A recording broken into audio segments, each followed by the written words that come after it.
Welcome to the Beyond the Mat podcast, an in-depth talk show discussing exclusively WWE topics.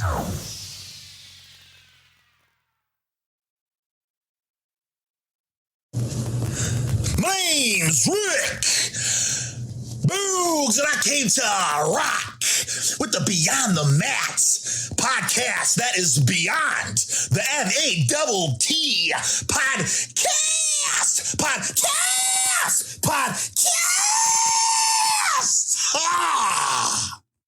All right, welcome back to Beyond the Mat podcast. I'm here with Kyle again today. We are going to be talking about WWE Raw and the fallout from Summerslam and what's to come as far as we can see.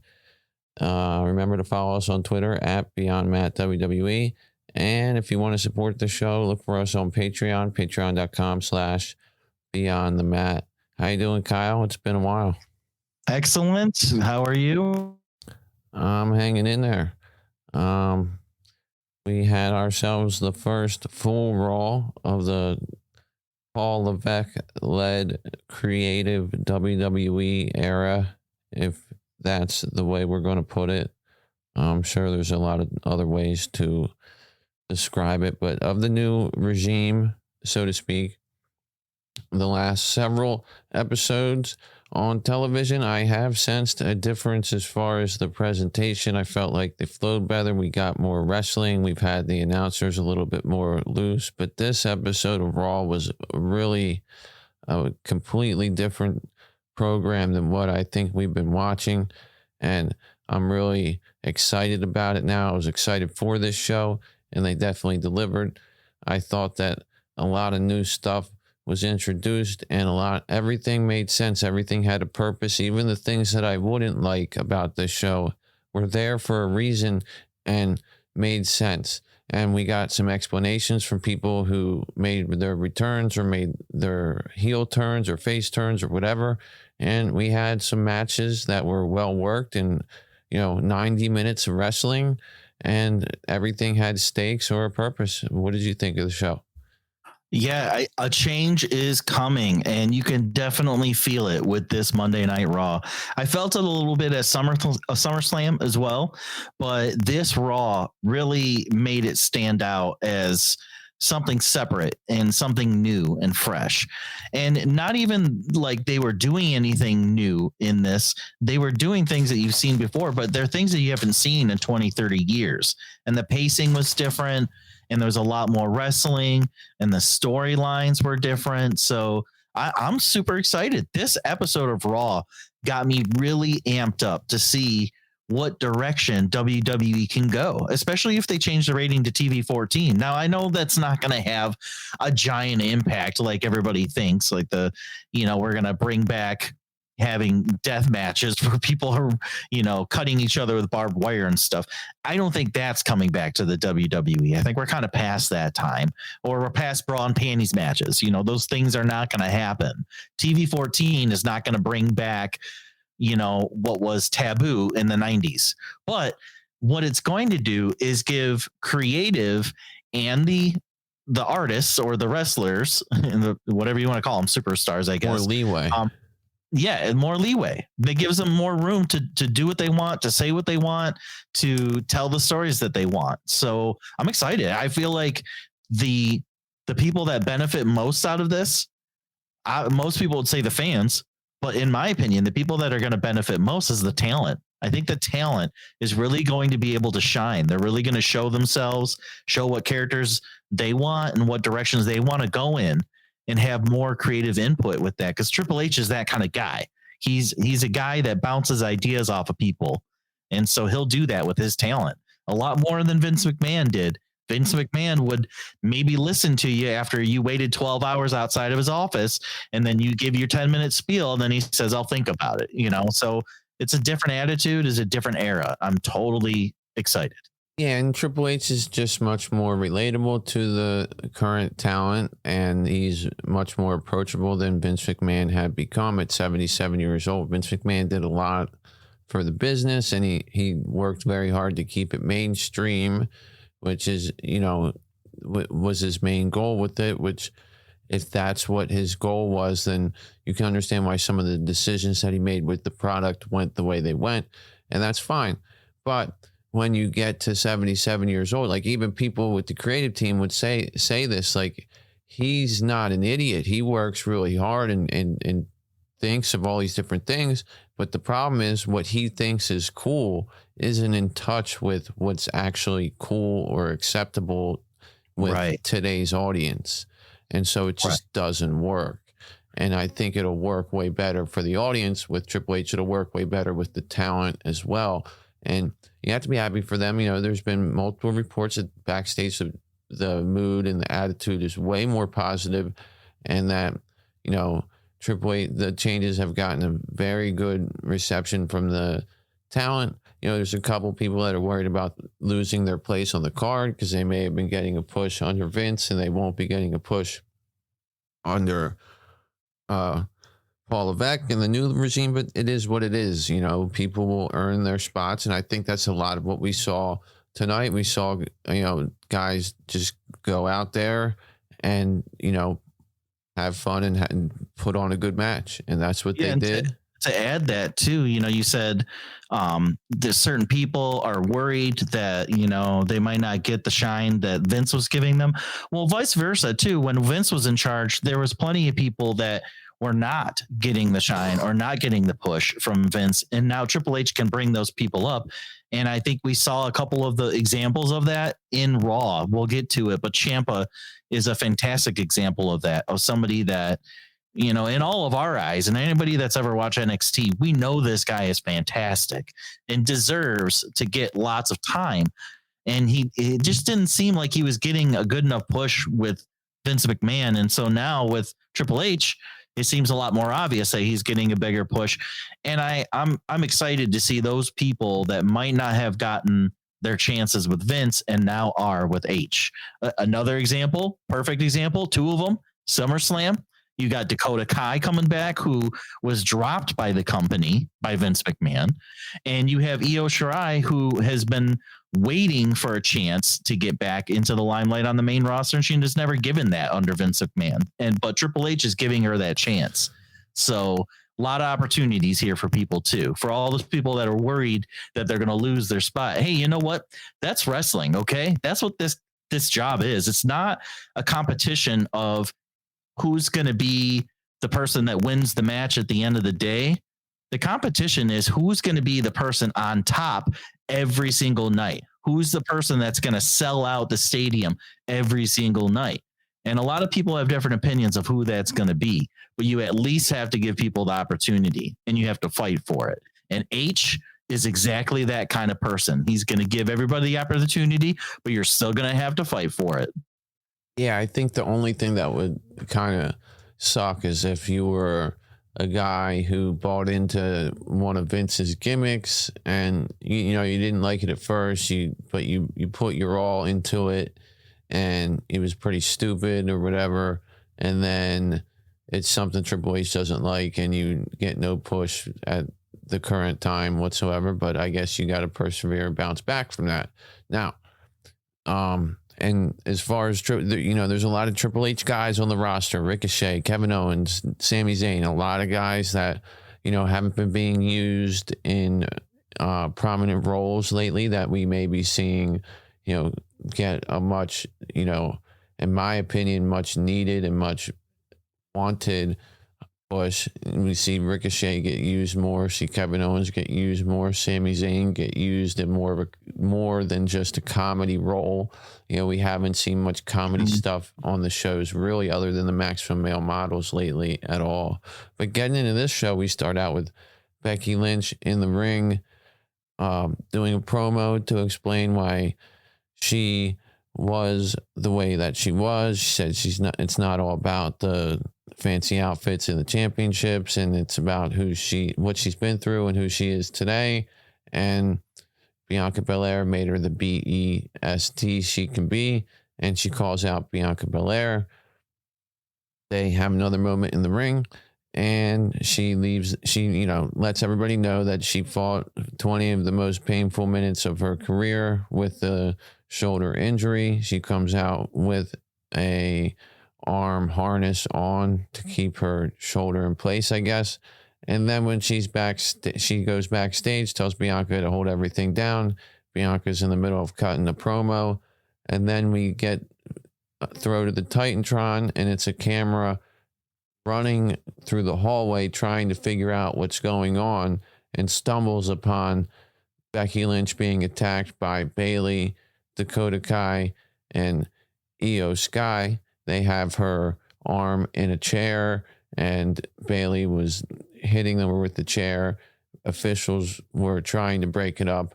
Bianca Belair ran back to confront them, and they ran away. So Becky's explained herself.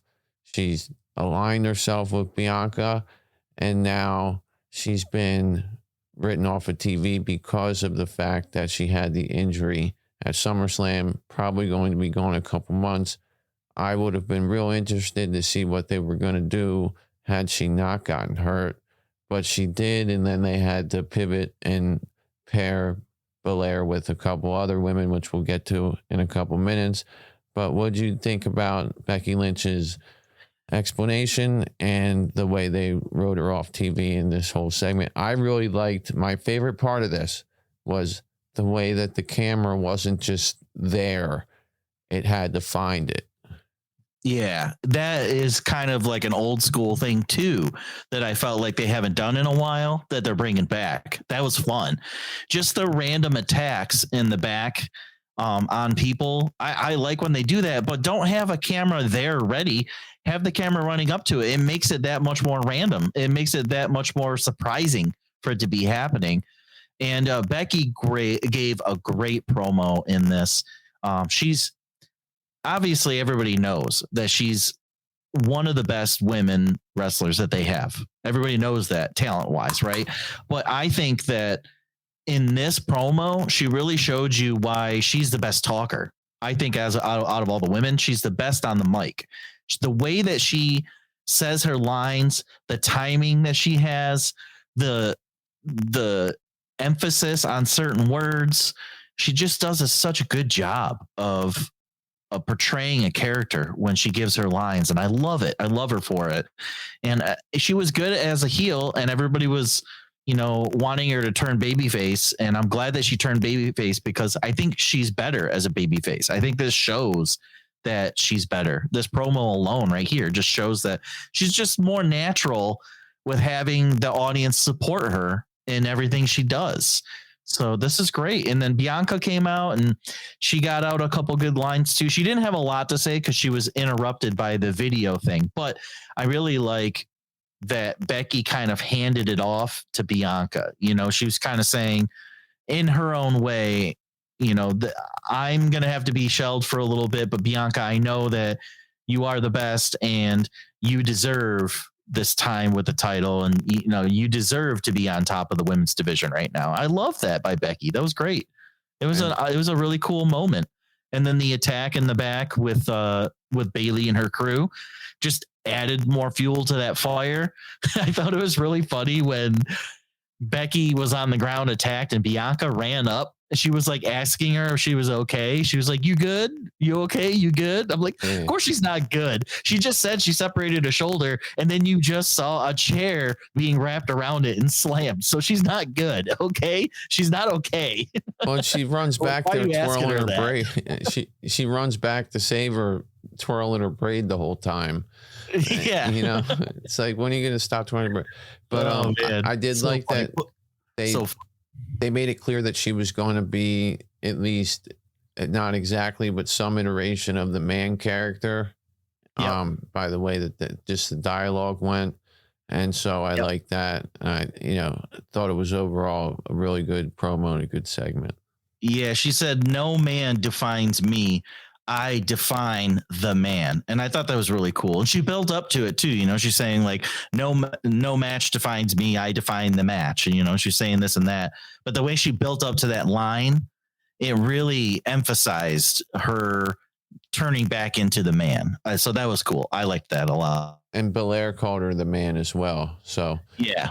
But then we get a package for the U.S. title. Dusty Rhodes was featured in it a lot, but so were other former U.S. title holders, as well as some recent ones. We are told that we're going to have 2 triple threat matches. The winner of each will face each other in a match that determines the number 1 contender. First match was AJ Styles, Mustafa Ali, and The Miz. This was actually a really fun match. We had a commercial-free first hour, so we got to see the entire match. But that was awesome. Yeah, these guys really worked hard. Mustafa Ali just planted AJ Styles ringside with a tornado DDT off the top rope. That was a really nice looking spot. Ali also hit a neck breaker on Styles when he was trying to do a reverse DDT to Miz, which caused him to reverse DDT Miz, but he also went down from the swinging neck breaker. The finish came when Ali hit a 450 splash on Miz, bounced off of him right into the Styles Clash position for AJ Styles, who put him down with the Styles Clash on top of the Miz. I thought he was going to stack him, but he ended up pinning Ali after that. And so Styles moved on. A lot of good spots in this match. Well worked triple threat match. And it wasn't just a match where they killed one guy and 2 guys fought for 5 minutes and then they killed somebody else and the other guy came in from the ring. You know, they all were just nonstop flying in there, messing with each other. And there was a lot of good spots where they, just like the finish and the neck breaker spot, where it involved all 3 men. So what'd you think of this one? Yeah, you had move after move after move after move. And when you have a 3-person match like this, it enables that. You know, there's no point where one person has to rest and then the other person has to give them time. So, you know, they play to the audience or something like that. No, in these types of matches, you can always have 2 people going at it while the 3rd person rests or gets ready for the next position or the next move. And it was seamless. These guys did a great job of moving on from one move to the next. And the Miz held his own. You know, a lot of people give him crap for not being that great in the ring, but I think when you can have a good match with both AJ Styles and Mustafa Ali, that says something. Like you can't be bad in the ring and have a good match with those 2 because they're so good. They're going to outshine you easily. So Miz held his own. He was selling that rib injury from SummerSlam really well. Like the whole match, he was holding his stomach. Like I was watching, he never took his arm off of his stomach unless he had to use both arms for a move. So that was really good selling. And AJ Styles looks great no matter what he does. So he was awesome. Mustafa Ali, same thing. He's a high flyer that doesn't really get a lot of chances to do his high flying moves. He can do a lot of stuff that Rey Mysterio can do, but he doesn't really get those spots or those opportunities. But this match gave him an opportunity to do a lot of his good moves. I got to say that 450 splash that he did on the Miz looked really good. And the fact that he rolled seamlessly into AJ Styles' arms for the Styles Clash, that was beautiful by all 3 of them. Perfect positioning, perfect timing. It was great. So great match. I enjoyed it. Yeah, that was. And it's like you don't have to have a big build to have these 3 people in a match. It just makes sense. They built the title through that video promo, which I loved, by the way. I just want to say that US title promo was fantastic. I don't know why they don't do that more often. Like, if you want to make these championship titles mean something, then show me a video every now and then of like the historic winners and the crazy matches that determine the historic winners and stuff like that. Like, that really builds it up. And then when people fight over it, it makes it that much more exciting. And you don't have to have this crazy story behind it. You can just have this story of, well, we've got 6 people that are good enough to fight for this title. Let's just have 2 separate 3-way matches and have them fight each other at whoever wins. It was great. It's a great idea, great concept, simple yet effective. Yeah, I think this is like the type of stuff that we're going to see with the new direction. This is part of this was the men's through line for the night, was all these guys wanted the U.S. championship. Bobby Lashley has it. You know, if this was 6 weeks into the new change, we might have seen Ali have some matches with other people and win them. And AJ Styles go on a winning streak, and The Miz go on a winning streak, and all of them be entitled to be in the triple threat match, and same with the second triple threat match. But this is all they could do, having their one night to put the match together. So I think it's perfectly fine to have these guys in there. It was great to see Ali highlighted. The Miz, probably this match and the SummerSlam match are the best two matches I've seen him wrestle in a long time. And AJ Styles did AJ Styles things, and just his work rate is incredible. He talk about move after move after move after move. That's something he can do. Just explodes into 4 or 5 different moves out of nowhere. And well worked match. It was great to be able to see it without the commercial interruptions.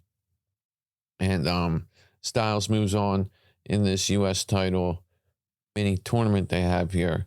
And I like that they're, like you said, I like that they're showing the package and showing the importance of the U.S. Championship. So next up, we had Seth freaking Rollins come in the ring, call Riddle an idiot for confronting him at SummerSlam, and gets ready to say he's turning his attention to Roman Reigns and the Bloodline when he gets interrupted by the Street Profits. Their music hits. Seth Rollins gets pissed off, says, "Stop the music, no cups, no nothing, stop." No cups. No cups. Go away. And then the Street Profits interrupt him. He tells the Street Profits they suck, they lost again, they're losers, they should go split up. And then Montez Ford says, "Aren't you the guy who lost to Cody Rhodes with one boobie?" And then booby. Dawkins says, "Didn't we beat you for the tag team titles?" And long story short, the Profits want to have a match with Rollins. They want to decide who is going to do it. So they're going to have a game of rock, paper, scissors. They bring a ref out to referee the game of rock, paper, scissors. But Montez Ford says to hell with that, grabs a referee, runs to the ring, dodges a couple curb stomp attempts by Seth.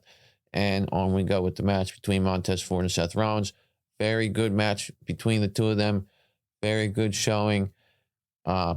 Seth was working over Montez's gut. A lot of it, he did a gut buster at one point. He did a really nice buckle bomb into a Falcon Arrow, which gained a near fall. Montez Ford almost had him a couple times. Inevitably, Montez Ford hesitated a little bit for a frog splash at the end, and Rollins was able to get the knees up to hit the torso area of Montez Ford, which is where Seth was targeting the entire match. So the psychology makes sense. And when Ford was trying to get up, Seth Rollins hit him with the curb stomp for the 1, 2, 3. That gave him the victory, but really good showing by Montez Ford. I don't think he should be beating Seth Rollins at this point, but giving him a match, a chance to demonstrate his skills, and making it a situation where he took Seth to the limit. I thought that was great. After the match, Seth went a little crazy, tried to go for another curb stomp, but Angelo Dawkins ran in to save Montez Ford, so they're not breaking up just yet. But what do you think of Montez Ford and Seth Rollins' match? It was a great match. I really, really enjoyed it. I like both of them as far as workers go, Seth Rollins and Montez Ford. Love watching them in the ring, and they did a great job. They actually look like they have some chemistry with each other. Some of their moves flowed pretty well. There was a couple sloppy moments, and by a couple, I mean maybe 2 tops, but really very smooth between these guys. And the Falcon Arrow by Seth freaking Rollins, man, he makes that look seamless. Like, he makes it look like it's so easy to lift somebody vertically upside down and then slam them, and at the same time drop down on your own butt. He's doing a move too while he's grabbing him and flipping him on his face. So that really good looking move, and it accomplished a couple different things too. It accomplished showing Montez Ford as being a good singles competitor. He put up a good fight against one of the best, Seth freaking Rollins. Although he did not get the victory, he looked like he had a chance in the match, and that was great. So it really accomplished that. It accomplished getting Seth a win, because I know there's a lot of Seth fans out there that desperately just want to see Seth win. He loses so much that people just really want to see Seth win. So this is the perfect opponent for him to beat, somebody that's just now entering the singles competition world. So they accomplished that. They accomplished giving a little tease to the Street Profits breaking up with they did a rock, paper, scissors to see who would be able to face Rollins. And instead of actually finishing the rock, paper, scissors, Montez Ford just grabs the ref and runs into the ring and takes on Rollins on his own and kind of leave Dawkins in the dust. So that gave some fuel to their breakup. They're just teasing it, though. They literally said this will be the only time that you'll see us feud when they did their rock, paper, scissors. So they're really just giving us little teases at this point. So it accomplished that. And then it also accomplished one more tease, which was Seth frickin' Rollins saying that he might face Roman or go after Roman for the unified title championship. So this whole segment did a lot. It told a lot of stories. It started some things, and I loved it. The match was great too. So yeah, actually excellent segment. Yeah, I thought it was great. It wasn't in line with the storyline arc that they were running with the U.S. title, but it was needed for Seth Rollins to get out there and for Montez Ford to get that opportunity. I thought it was a great work match for Ford.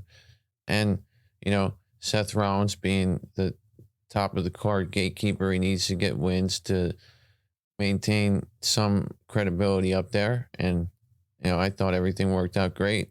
Agree with everything you said with them setting things up and foreshadowing other things. We don't know if Seth Rollins is going to get another shot at Roman Reigns. He could get another shot as soon as the pay-per-view after Clash at the Castle. So, which happens to be Extreme Rules in Philadelphia. I will be at that show.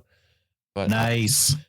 Then again, it doesn't seem like it's a high-level pay-per-view, so who knows if Roman Reigns will even be on the card. So, but our next match set up a lot too. We'll get to that one when we return from this break. The Beyond the Mat Podcast. We'll be right back. Welcome back to the Beyond the Mat Podcast. All right, welcome back to Beyond the Mat. Remember, patreon.com/Beyond the Mat to get ad-free experience. Our next match for Raw was Alexa Bliss versus Asuka. We have two babyface ladies taking on each other here. This match lasted about 3 minutes. Back and forth we go until Asuka hits a hip attack in the corner. Bliss tries to finish her with the DDT coming out of the corner. Asuka reverses it.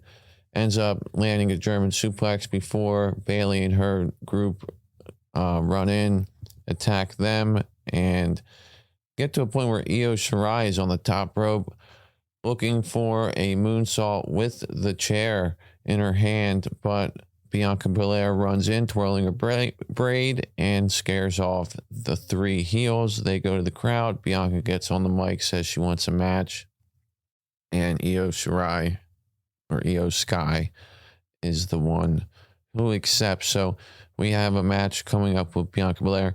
The purpose of this match was to get two baby faces in the ring together, have them, have some fun, and then let the heel squad come in and,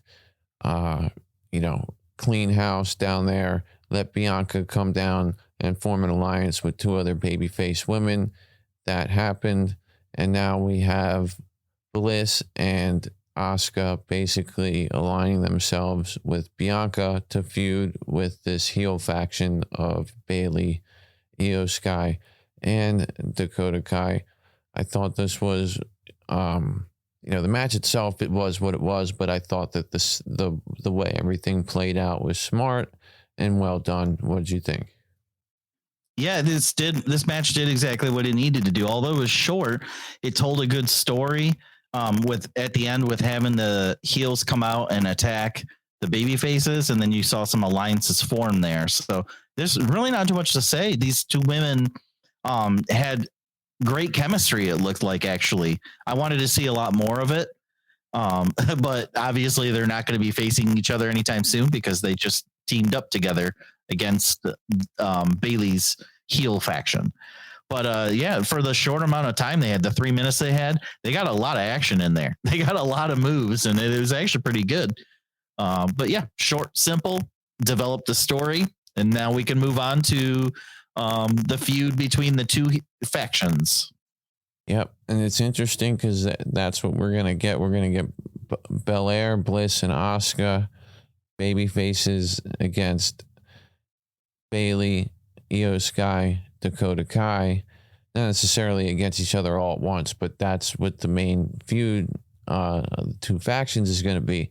And had Becky Lynch not gotten injured, I wonder would she be a part of Belair's group, or would it still be Alexa Bliss and Asuka and Becky doing her own thing, or would it be Alexa Bliss with Belair and Lynch? Would it be Asuka with Belair and Lynch who benefited from this? I guess we'll never know.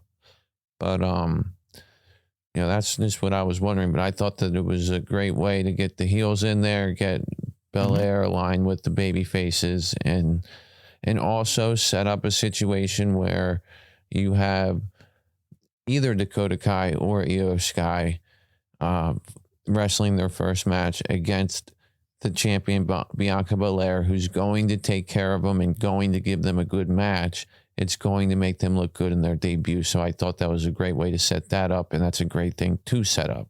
So moving on from that, we had the triple threat match with Ziggler, Ciampa, and Gable for the opportunity to face AJ Styles to become the number one contender for the U.S. title, held by Bobby Lashley.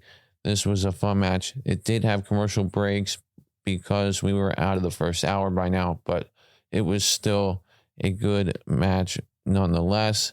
We had a spot where Gable was doing the rolling German suplex to Ciampa, and Dolph Ziggler hit a zigzag on him. The finish came when Ciampa hit a running knee to Dolph Ziggler and then to Gable, and then hit the fairy tale ending on Gable, and he pinned Gable to advance to the match with AJ Styles. I thought that this was a fun triple threat match, and again, we get to see a good worker in Ziggler, who we haven't really seen. We get to see Ciampa, who is obviously getting a push here from Triple H. He's Triple H guy. I think a lot of what happened in this episode was to get Ciampa positioned in a good way. And then we see Gable in singles action without Otis nearby, and Gable's a great worker, Ziggler's a great worker, and Ciampa's a great worker. So a good match. Yeah, I think this match really showed off their athleticism. All three of these guys are really, really prime athletes. They really are, like top of the card when it comes to athleticism. And they got in a lot of good moves to show it off. Dolph is such a good seller. If anybody wants to learn how to sell moves and do moves very cleanly and perfectly, watch Dolph Ziggler. He is a master in that ring. There's a reason why everybody gives him so much credit for that. So this match is a good example of that. Ciampa's athleticism matches as well. So he's doing flips and stuff like that in there. I love that. And Gable got some mic time. So that was cool. He's good on the mic. He's funny. He came in the audience and crapped on him, did some heel stuff, and I think crapped on a couple of local sports teams. So everything, though, in the segment, short, simple, effective. Total story. Got a good quick match in there, and we're moving on. Yep. So what do we got next tonight? Edge coming out, in-ring promo, quick, short, and sweet. Says he was an asshole. Now he's here to destroy Judgment Day. He wanted to help Rhea Ripley and Damian Priest before. Then they turned on him, pulled one over on him. Now, I like the way Edge kept this short and sweet. I think it's a little bit weird for him to be calling the fans sheep and now being like, oh, okay, guys, I was just kidding, but whatever. It's Edge. He was introduced as a Rated R superstar. What do you think of Edge's return as a Rated R superstar and his intentions? It seems like his intentions overall, whether it's in their faction or against them, is to help put over Priest and Rhea Ripley. Yeah, and when he was with the Judgment Day, he had a better chance of doing that, but now he's going to go up against them, and seems more like he's there for damage control at this point. He's just kind of clean up the mess that was made essentially when he turned heel and created the Judgment Day, and now he's got to clean it all up. So I think that's why he's apologizing to the fans and the universe, and he's just going to come back as his normal, regular rated R Edge, and we're going to like him for it. He's got his Altered Bridge song back that really pops the audience. And yeah, he's just going to be there as a good babyface again. I think that's what he is these days. I think that people that know Edge, they know that he's a great heel, but I don't think that the Judgment Day was the right heel turn for him. So hopefully there's something in the future he can do where he can become a heel again, but it won't be that gimmick. It'll be some other gimmick. Yeah. So he's a rated R superstar now, and that's fine. That's right. Superstar. We'll see how things play out there. We saw him again later in the night, but next up was Belair and Io Sky. They had a 19-minute match here. Bayley and Dakota Kai accompanied Io Sky to ringside. We saw basically all Bianca Belair's big spots. And Io Sky had some really nice looking stuff as well. She had a really nice looking moonsault at one point, and then a snap hurricane Rana off the top rope as well. Then we had Bayley and Dakota Kai continually getting up on the apron and distracting Bianca Belair. So we had Bliss and Asuka come down to stand in the corner of Bianca Belair.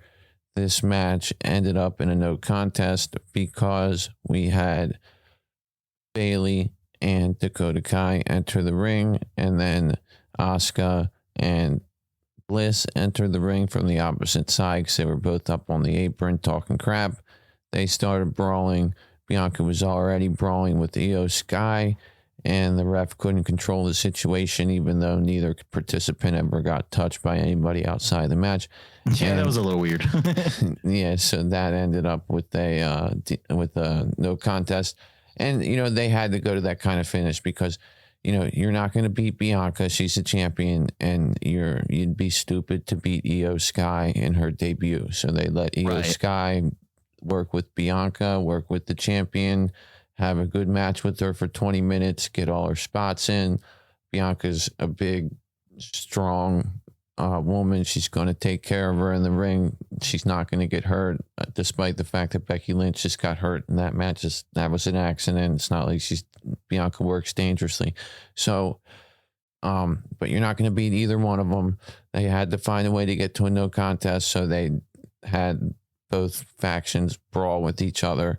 More importantly, they more firmly established the alliance of Asuka and Alexa Bliss to Bianca Belair, which is exciting to see that we have three, baby faces in a faction that all could probably carry the championship belt. We have Bayley leading another faction. She could carry the championship belt, and Io Sky just took Bianca Belair to a 20-minute no contest.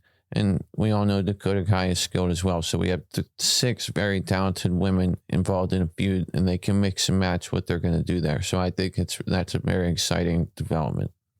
Yep. Not too much to say about this. Again, it was a longer match, and I'm glad that they gave Io Sky that time. I'm really happy, especially with a debut match. If you think about when Veer was coming back and he finally made his appearance, everybody was really anticipating that appearance, but when he came back, it was like a 1-minute squash. And then every match that you saw after that was like a 3-minute squash. And it was just kind of like, okay, well, Veer's supposed to be a monster and all that, but there was zero build to show me that he's worth anything. It was just, he came in and he started having a 1-minute, 2-minute squash.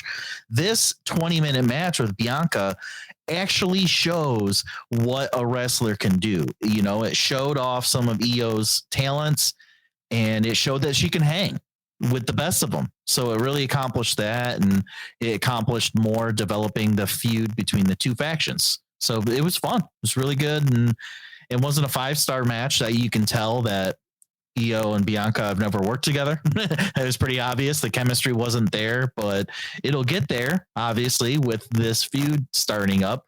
And that's how you build people. And this is also really helping build the entire women's division. I agree, man. The Beyond the Mat Podcast. We'll be right back. Welcome back to the Beyond the Mat Podcast. Yeah, I was excited to see Bayley return with a faction and to then have her feuding now with the babyface faction. It's definitely something the women's division needs, especially at the top of the card. I'm interested to see what they'll do with the women that we didn't see tonight, such as Dana Brooke and Carmella, eventually Zelina Vega, even Doudrop or whatever, you know, all those other women that we didn't see on the show. Where is their place now? I know that Triple H was a big Dana Brooke fan, and, you know, it's not like those other women have nothing to offer, so we'll see what happens. But moving on, we have the AJ Styles and Ciampa match for the opportunity to be the number one contender for the U.S. title and face Bobby Lashley next week on Raw for it. Ciampa comes out flanked by The Miz.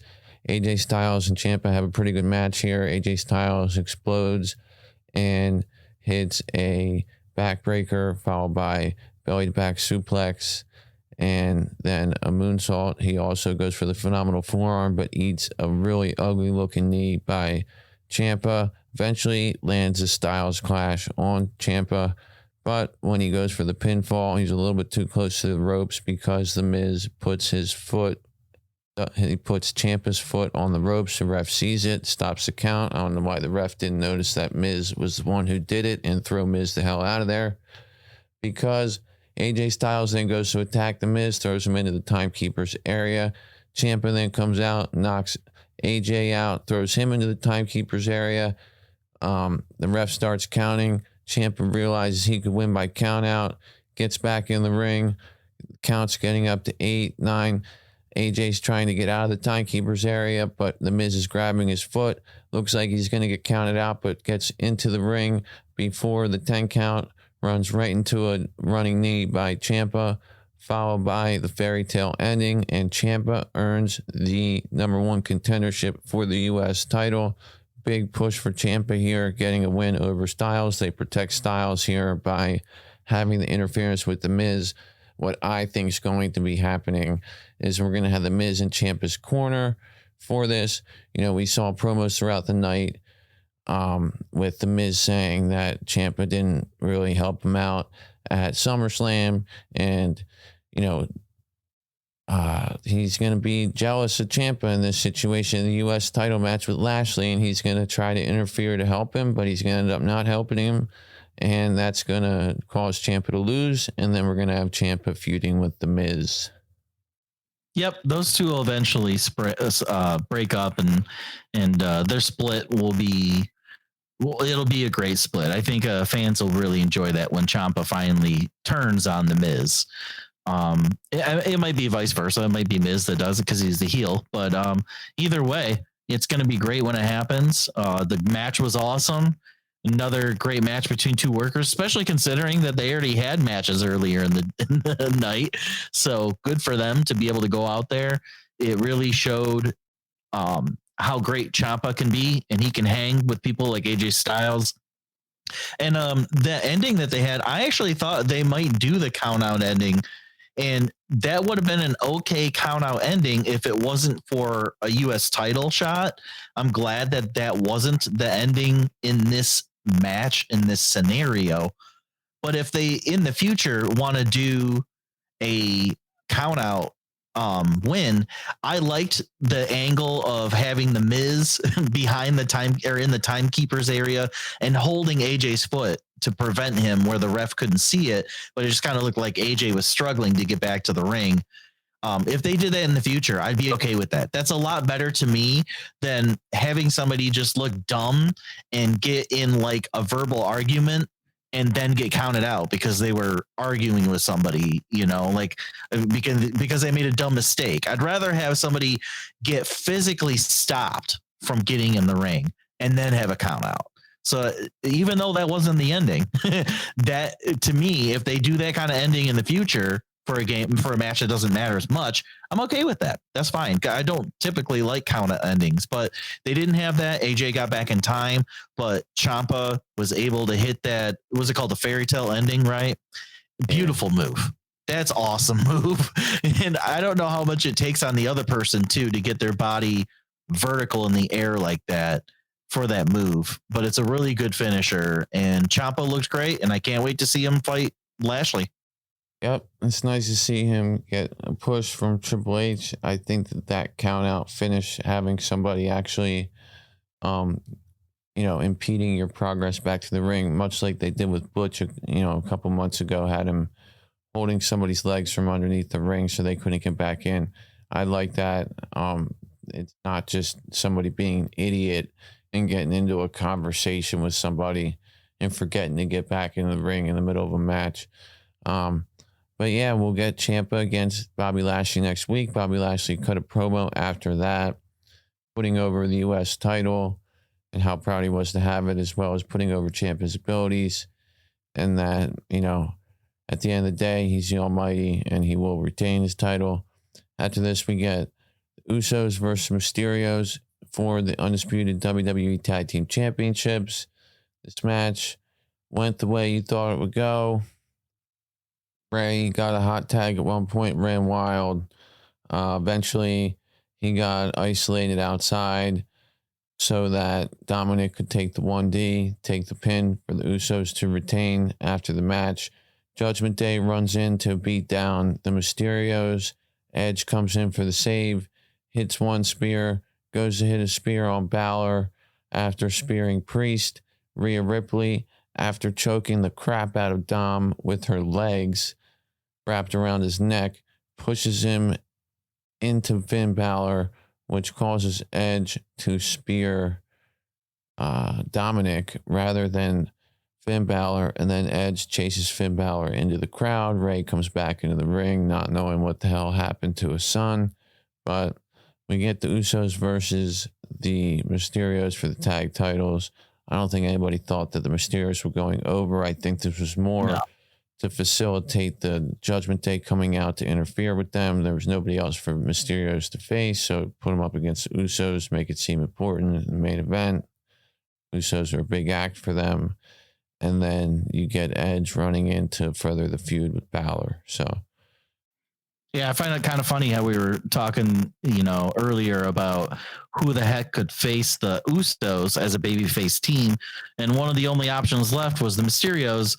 And now that option is gone. So we're really dwindling down to having no competition to the Usos.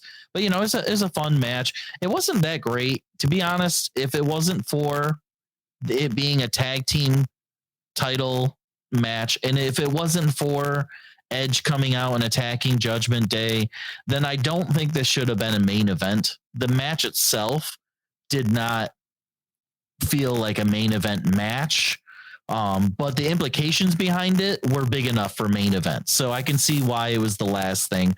Plus, let's say you put that U.S. title competition between AJ Styles and Ciampa as the final match, that I could see that because it's going to end up in a title match, but the way that it ended didn't really have much going on after the match was over. So it made more sense to have this as the main event and then have the segment with Judgment Day and Edge. And you can kind of tell two stories in one with this one. So that's what it did. It moved the stories forward.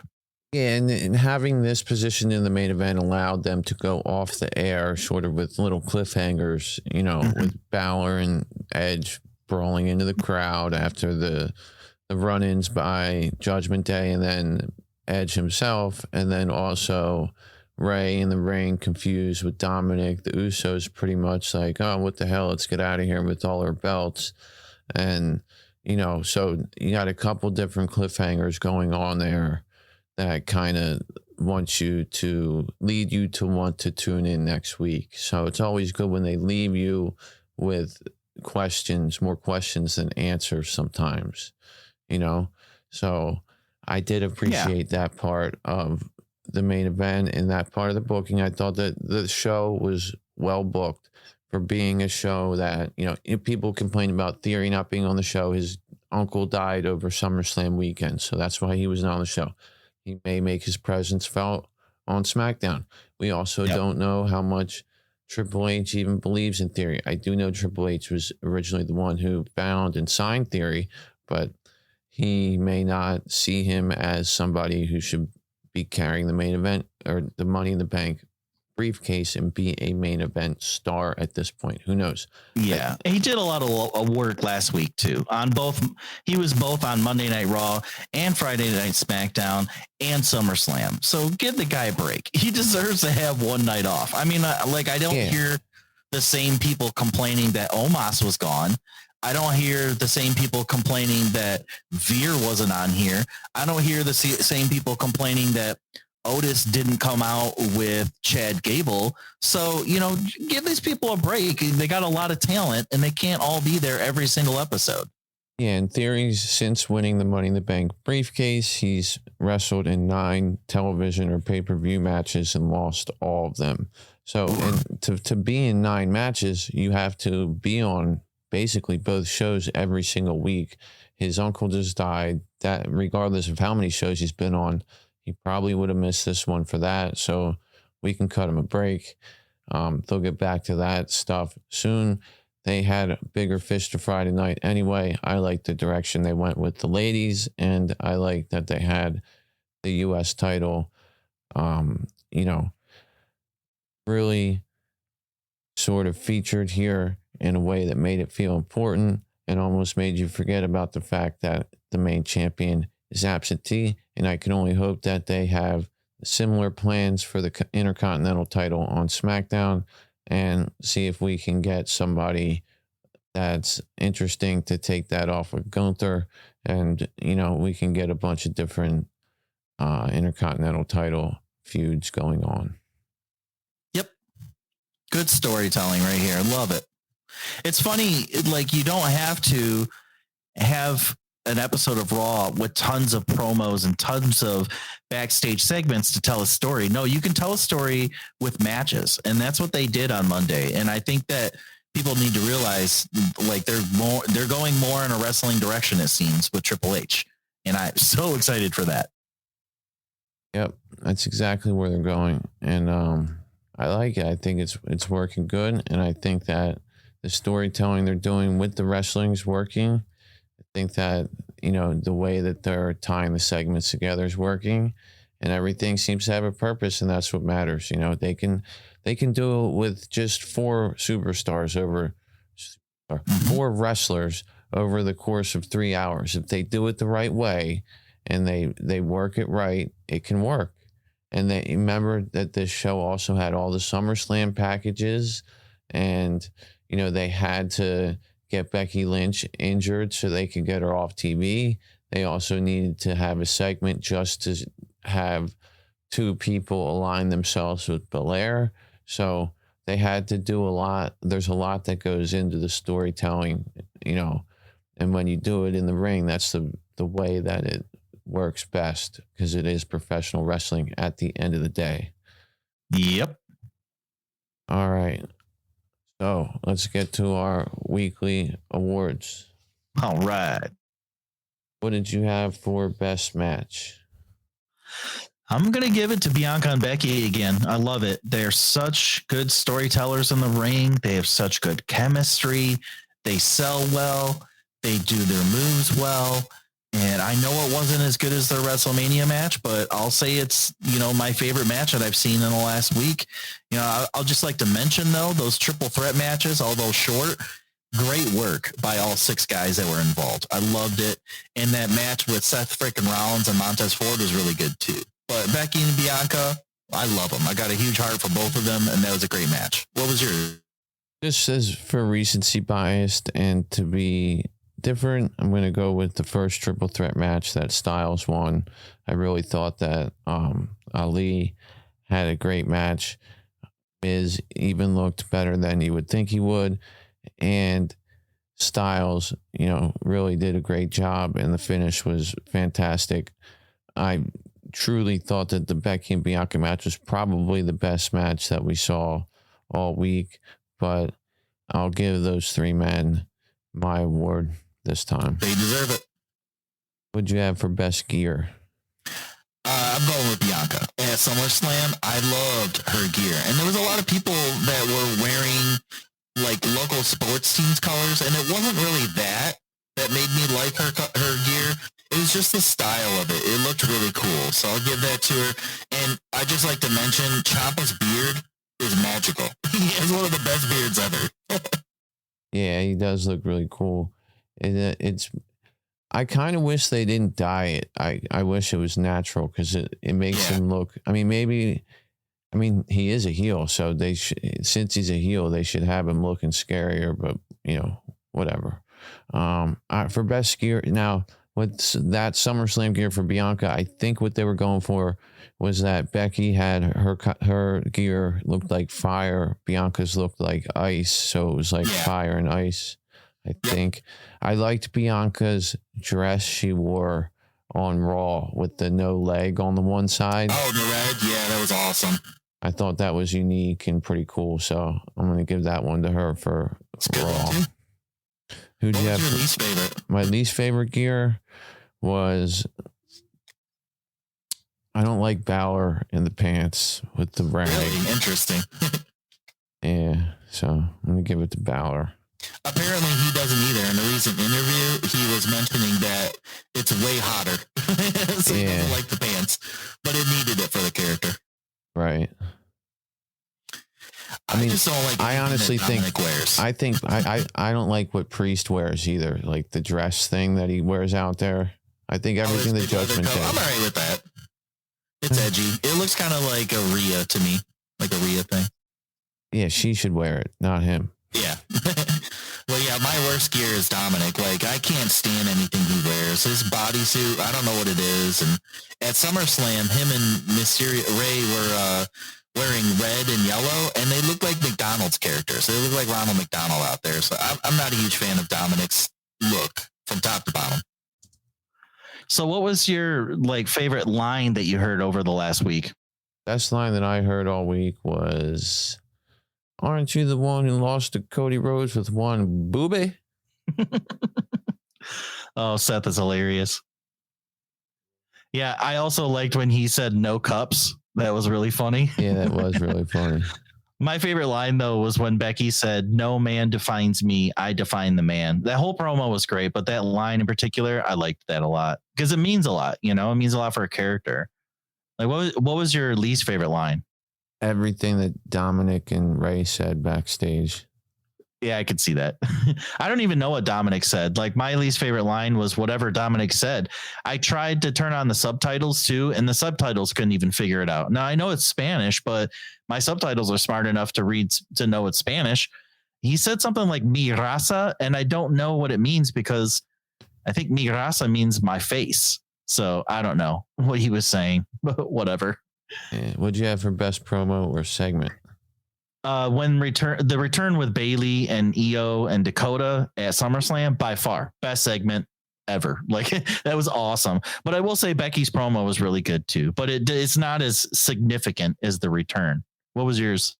I would say the return as well, but I'd also agree that the Becky promo combined with, her passing the torch to Bianca and then the beatdown of Becky, all of that was important for a lot of different reasons. The way it was produced with the camera was important. The way they established the heel factions, intentions, and, Bianca and Becky as, allies. Everything about that was important. I think well done. So what was your worst promo? Well, usually I copy and paste every single week 24/7 segment, but we didn't have a 24 segment here. So that wasn't it.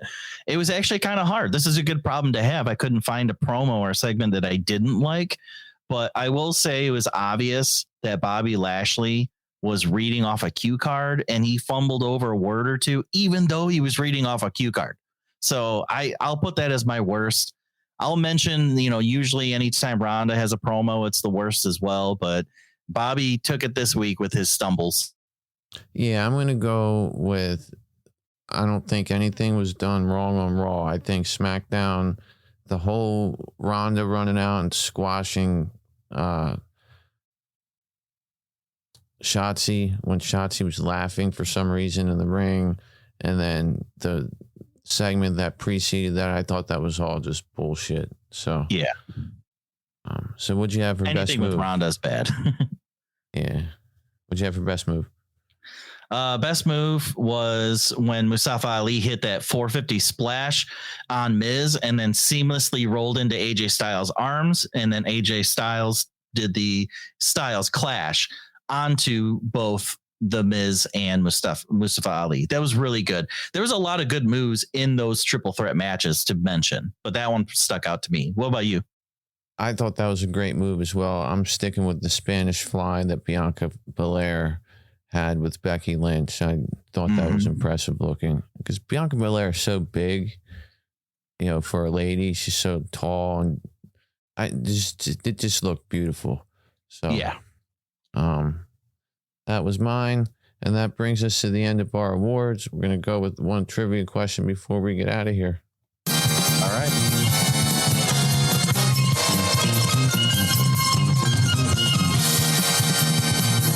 All right, since we're talking about Triple H a lot, and since we're talking about secondary titles, how many times did Triple H hold the Intercontinental title? Ooh, that's a good question. Internet Continental. I know when he first came in, he was more of a faction guy and part of groups. I don't think he had it when he was in the faction. I think it was when he stepped out on his own, he held it more. I'm going to say he only had it 3 times total. One more chance. Am I even close? Kind of. Kind of. All right, I'll go a little bit more then. I'm going to say 5 times, but I don't think it was too much. 5 times Hey, that Triple H look held at the that.